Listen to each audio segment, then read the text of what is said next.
Dios mío, banda. ¿Y si te dijera que la colaboración más inesperada, potente y explosiva del año ya está lista, pero aún no sabes con quién es? ¿Y si te contara que no solo la ocultó con maestría, sino que además jugó con todos nosotros durante días, dejando pistas, confundiendo teorías y riéndose en silencio mientras el mundo entero intentaba adivinar? Porque sí, esto no es solo una canción. Es un plan, una historia, una trampa de la que nadie saldrá ileso. Y si crees que ya descubriste con quién es, cuidado, podrías estar muy lejos o peligrosamente cerca. Así que antes de empezar a desentrañar esta locura, si realmente amás, admirás y apoyás a Kazu como se merece, ya sabes qué hacer. Dale like a este video, compartilo con esa persona que también está obsesionada con la pista del mar, y suscríbete ya mismo para no perderte ni un solo detalle de lo que se viene. Porque lo que está a punto de estallar es historia. Y vos vas a poder decir que estuviste desde el primer segundo. Acompáñanos hasta el final, porque lo que realmente importa no es solo lo que pasó, sino lo que vos pensás. Queremos leer cada teoría, cada emoción y cada locura en los comentarios. Ahora sí, arranca la historia. Durante días, Internet fue un hervidero de teorías. Fanáticos de todos los rincones del planeta se lanzaron de lleno al enigma que Kazu había dejado caer como quien lanza una chispa sobre pólvora seca. Las redes sociales se inundaron de conjeturas, videos en TikTok analizando fonéticamente sus historias, teorías conspirativas en Twitter que conectaban hasta el diseño de sus uñas con banderas de distintos países, y canales de YouTube dedicando horas a rastrear vuelos privados hacia y desde Europa. Pero el nombre de la estrella pop europea seguía sin revelarse. Mientras tanto, Kazu estaba en su elemento. Desde el otro lado de la pantalla, disfrutaba como una niña traviesa viendo cómo el mundo intentaba descifrar su cortina de humo. Compartía memes de teorías descabelladas, reaccionaba con emojis crípticos a comentarios atinados o completamente errados, y hasta se animó a hacer un directo donde no reveló nada, salvo una sonrisa pícara cuando alguien mencionó a cierta artista sueca. Y eso, claro, solo fue el principio. Una mañana, tras varios días de silencio, Kazu reapareció en sus redes con un mensaje breve pero cargado de intención, un fondo azul sereno, como el cielo sobre el Mediterráneo, y un texto que decía: Europa es muy grande, pero si quieren acercarse, miren al mar. Sin música, sin filtro, sin pistas evidentes, al menos no a simple vista. La comunidad explotó. Tiene que ser Italia, decían algunos. Es obvio que es España, aseguraban otros. ¿Y si es Grecia? También tiene mar. Empezaron los más meticulosos. Ahí estaba el juego. El círculo se estrechaba, pero seguía lo suficientemente amplio como para alimentar la especulación. Porque sí, Europa y el mar no es poca cosa. La lista de países costeros europeos parecía escrita por un guionista pasado de café. Francia, Portugal, Croacia, Irlanda, Noruega, Montenegro, Turquía, aunque parte esté en Asia, también se debatía con pasión en los comentarios.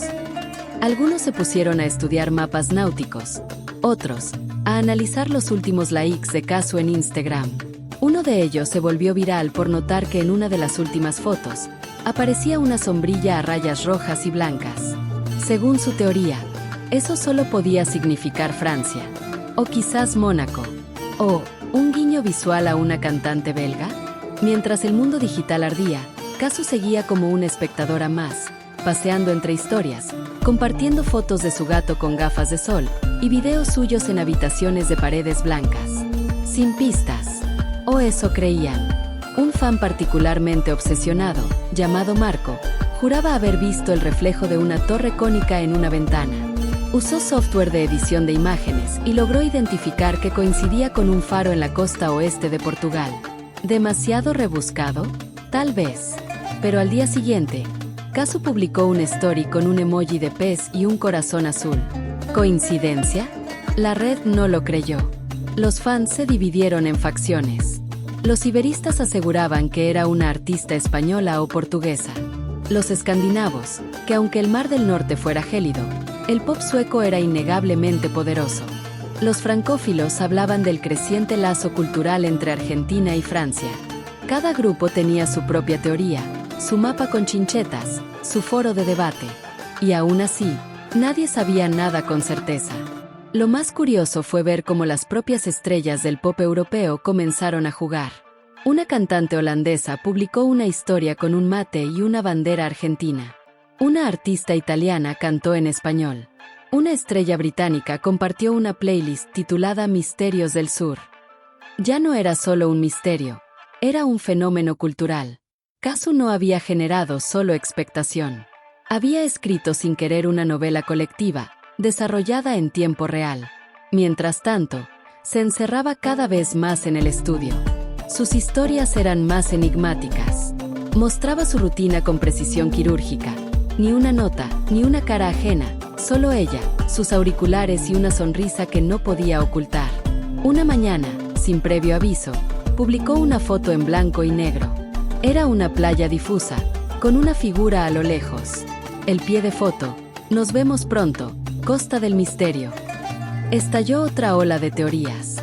¿La Costa Amalfitana? ¿Una cala en Baleares? ¿La Côte d'Azur? Algunos usaron inteligencia artificial para analizar la imagen. Otros tradujeron letras de artistas europeos en busca de pistas ocultas.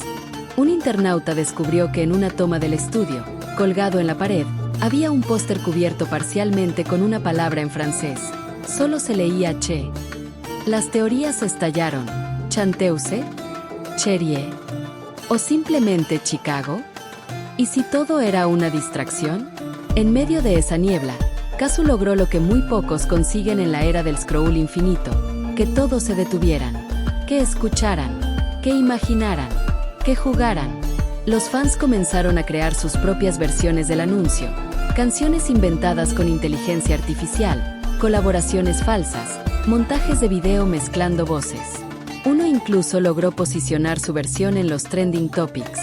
Kazu, mientras tanto, mantenía el silencio. Solo una vez pareció estar a punto de decir algo, durante un directo improvisado cocinando pasta con camarones. Alguien preguntó si la artista colaboradora hablaba español.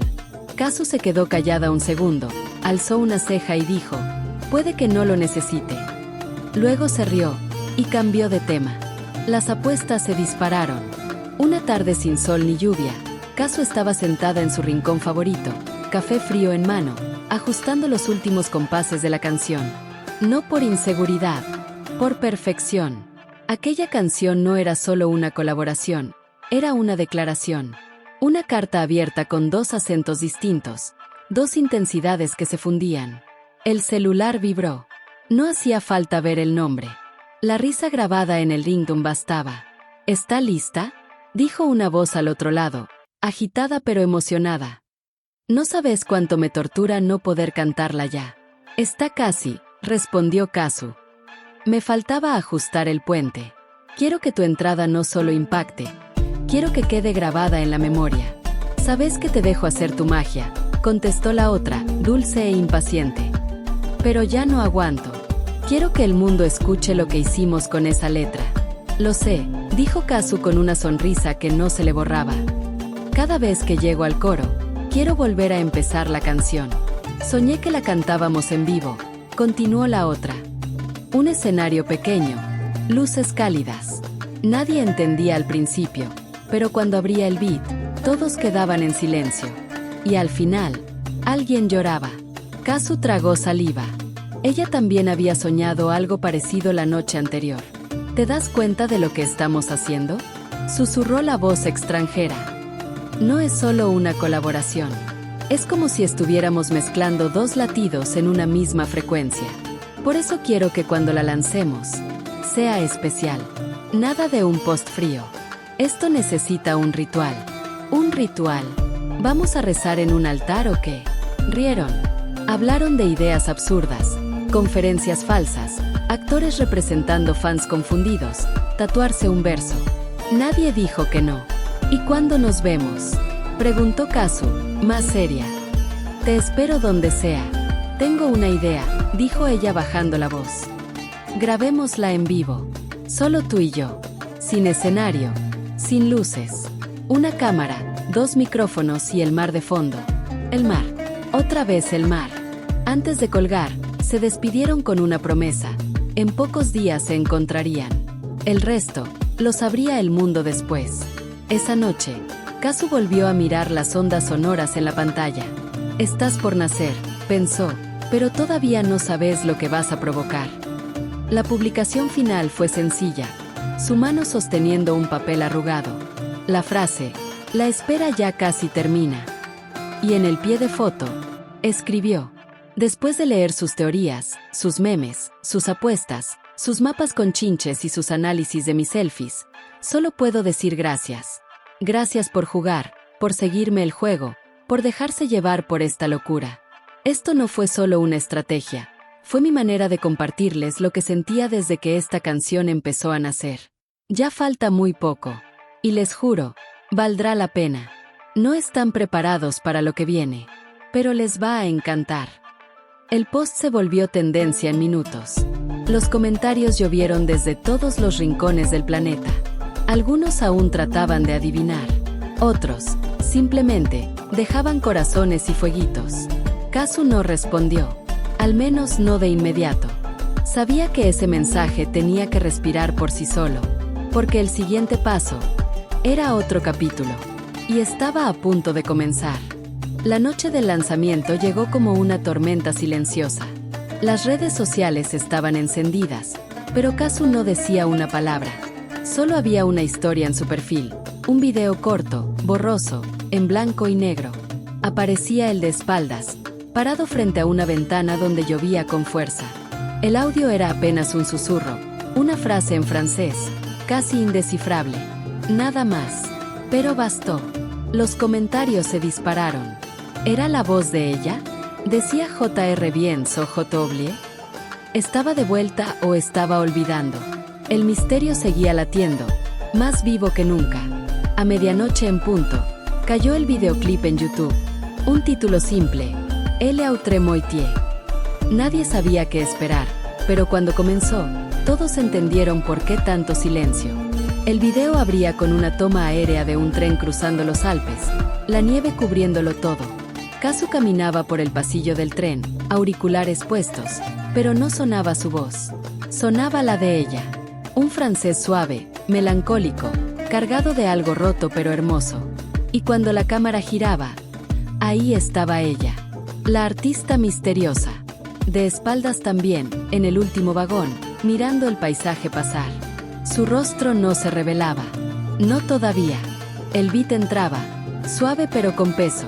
Y cuando Kazu cantaba, lo hacía con un tono distinto, como si alguien le hubiera dejado una herida nueva en la garganta.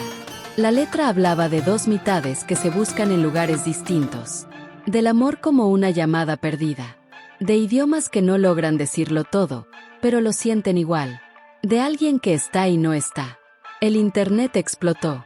En las primeras 2 horas, Elle Autre Moitié ya sumaba más de 400.000 visualizaciones. Pero lo que verdaderamente hizo explotar el internet no fue el número, ni siquiera la canción. Fue el minuto 2:46 del videoclip.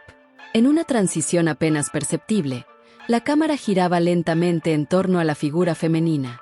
Ella, aún sentada en el vagón, se giraba hacia la ventana. Su reflejo en el cristal la mostraba por primera vez. Un rostro apenas iluminado, cubierto en parte por el vaho del frío. Ojos tristes, intensos. Y entonces, por apenas medio segundo, sus labios pronunciaban una palabra sin voz. Pero no hacía falta escucharla. Todos supieron lo que dijo. Kazu. Las redes sociales colapsaron. El hashtag #L'Autre Moitié se volvió trending topic mundial en minutos. Los fans pausaban, retrocedían, hacían capturas, analizaban cuadro por cuadro. ¿Quién era ella? Algunos aseguraban que era una actriz francesa de cine independiente. Otros que se trataba de una cantante suiza que había desaparecido de la escena hace años. Pero no había créditos. No había nombre. Solo esa palabra muda. Los medios comenzaron a llamar a Kazu, a su equipo, a sus colaboradores. Nadie soltaba nada. El misterio parecía orquestado a propósito, como parte de una narrativa mayor. Algo más grande que una simple canción. Y mientras tanto, la conexión entre Kazu y esta artista invisible crecía en la mente del público. ¿Era real? ¿Era una historia vivida o una ficción poética? ¿Una despedida o un reencuentro? un periodista filtró una imagen del storyboard original del video, donde una escena eliminada mostraba a ambos personajes cruzándose en la estación de tren, sin reconocerse. La teoría más fuerte tomó forma. La otra mitad no era una colaboración cualquiera. Era una carta enviada entre dos personas que se habían perdido en la traducción emocional. Esa noche, Kazu publicó un único tuit. No todas las canciones son para bailar. Algunas son para quedarse callado, escuchando lo que no se dijo. Y con eso, volvió a desaparecer. En las primeras 2 horas, El Tremoitier ya sumaba más de 400.000 visualizaciones. Pero lo que verdaderamente hizo explotar el internet no fue el número, ni siquiera la canción. Fue el minuto 2:46 del videoclip. En una transición apenas perceptible, la cámara giraba lentamente en torno a la figura femenina. Ella, aún sentada en el vagón, se giraba hacia la ventana. Su reflejo en el cristal la mostraba por primera vez. Un rostro apenas iluminado, cubierto en parte por el vaho del frío. Ojos tristes, intensos. Y entonces, por apenas medio segundo, sus labios pronunciaban una palabra sin voz. Pero no hacía falta escucharla. Todos supieron lo que dijo. Kazu. Las redes sociales colapsaron. El hashtag #LautreMoitier se volvió trending topic mundial en minutos. Los fans pausaban, retrocedían, hacían capturas, analizaban cuadro por cuadro. ¿Quién era ella? Algunos aseguraban que era una actriz francesa de cine independiente. Otros que se trataba de una cantante suiza que había desaparecido de la escena hace años. Pero no había créditos. No había nombre. Solo esa palabra muda. Los medios comenzaron a llamar a Kazu, a su equipo, a sus colaboradores. Nadie soltaba nada. El misterio parecía orquestado a propósito, como parte de una narrativa mayor, algo más grande que una simple canción. Y mientras tanto, la conexión entre Kazu y esta artista invisible crecía en la mente del público. ¿Era real? ¿Era una historia vivida o una ficción poética? ¿Una despedida o un reencuentro? Un periodista filtró una imagen del storyboard original del video, donde una escena eliminada mostraba a ambos personajes cruzándose en la estación de tren, sin reconocerse. La teoría más fuerte tomó forma. La otra mitad no era una colaboración cualquiera. Era una carta enviada entre dos personas que se habían perdido en la traducción emocional. Esa noche, Kazu publicó un único tuit. No todas las canciones son para bailar. Algunas son para quedarse callado, escuchando lo que no se dijo. Y con eso, volvió a desaparecer. El hotel donde se hospedaba Kazu en Lisboa no tenía nada de especial. Era pequeño, algo antiguo, con alfombras que olían a historia y paredes que susurraban canciones viejas. Pero a él le gustaban esos lugares. Sitios donde nadie preguntaba demasiado, donde uno podía desaparecer por un rato sin ser noticia. Esa noche, como muchas otras, estaba solo en la habitación, guitarra en mano, grabadora encendida, y una copa de vino barato en la mesita de noche. Llevaba horas repitiendo un mismo acorde. No por falta de inspiración, sino porque el sonido parecía devolverle un recuerdo que no sabía nombrar. Cada nota era una pregunta sin respuesta. La carta de Elise había llegado como un disparo suave. Una mezcla de alivio y culpa. La había leído 1000 veces, como si entre líneas pudiera encontrar el permiso para sentir lo que tanto tiempo había escondido. Pero no la había respondido. No aún. El video, la canción, todo lo que habían construido juntos, incluso a la distancia, era un puente. Frágil, sí, pero real. Lo que no sabía era si Elise querría cruzarlo. Capítulo 8. La ciudad que no duerme. En París, Elise caminaba por el canal Saint-Martin con una bufanda gris que le cubría media cara. La gente pasaba, indiferente. Nadie reconocía a la mujer que, años atrás, había llenado teatros con su voz. Había aprendido a moverse como un fantasma. Desaparecer era un arte que había perfeccionado. Pero algo la removía por dentro desde que la canción vio la luz. El Tremoitier no era solo una pieza musical. Era una grieta en su coraza. Una forma de decir aquí estoy sin pronunciarlo. Recordaba bien la primera vez que escuchó esa voz. Fue en un pequeño festival en la costa portuguesa. Kazu había subido al escenario con una camisa arrugada y una guitarra afinada con amor. Su francés era inexistente, pero cuando cantó, Elise entendió todo. Después de esa noche, se escribieron durante meses. Notas de voz, versos sueltos, pedazos de melodías. Pero nunca se vieron de nuevo. Algo los separaba, no la distancia, sino el miedo. Miedo a sentir demasiado. A tocar una herida que todavía sangraba. Capítulo 9. La grabación perdida. Kazu guardaba en su teléfono una nota de voz que nunca había enviado. La había grabado justo después de componer el estribillo de Elle Outremoitié. Su voz temblaba. No cantaba. Solo hablaba.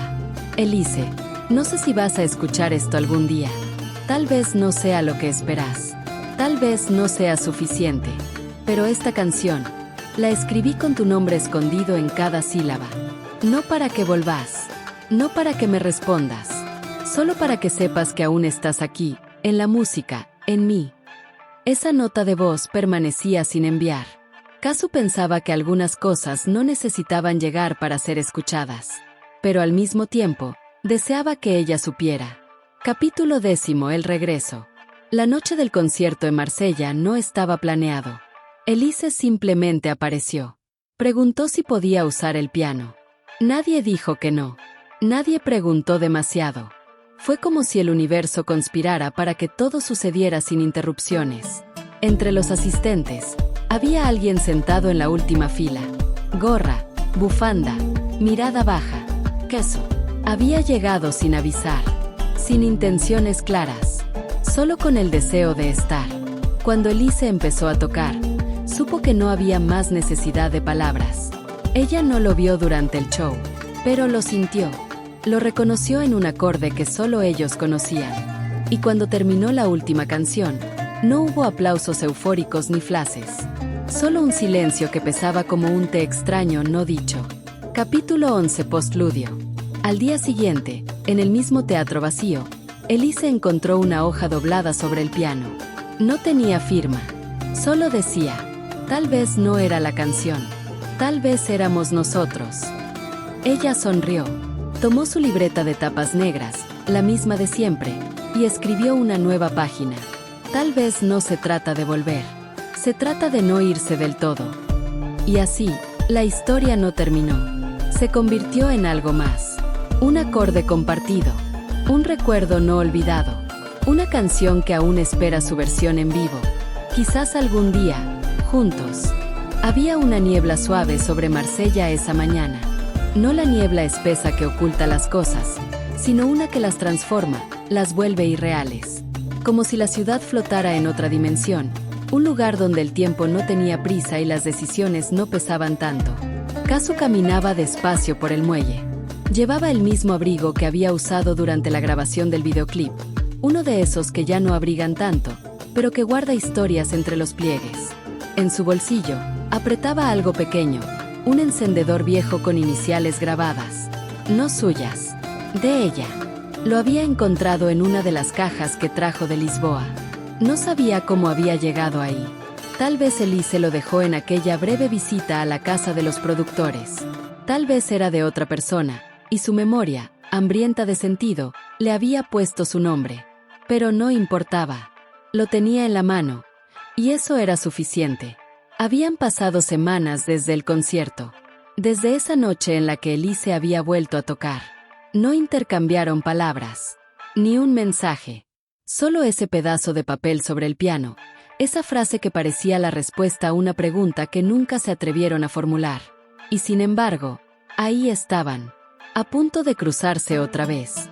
Capítulo 13. El café que no tenía nombre. Ella lo estaba esperando en un café escondido entre dos calles que parecían inventadas por un novelista distraído. No había cartel. No había turistas.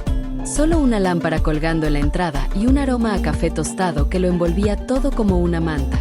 Elise estaba en la mesa del fondo. No lo había visto entrar. Estaba escribiendo en su cuaderno, como siempre, como si nunca hubiera dejado de hacerlo. Tenía el pelo recogido con descuido y los ojos clavados en una palabra que no terminaba de nacer. Kazu se detuvo en la puerta.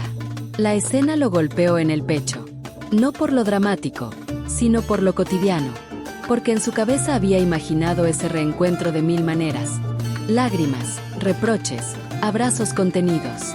Pero nunca así. Nunca tan simple. Dio un paso, luego otro. Ella alzó la mirada, y por un segundo, no dijo nada. Ninguno lo hizo. Pero sus ojos hicieron el trabajo. Se reconocieron, con un miedo tímido y una ternura antigua. Kazu sonrió. Apenas.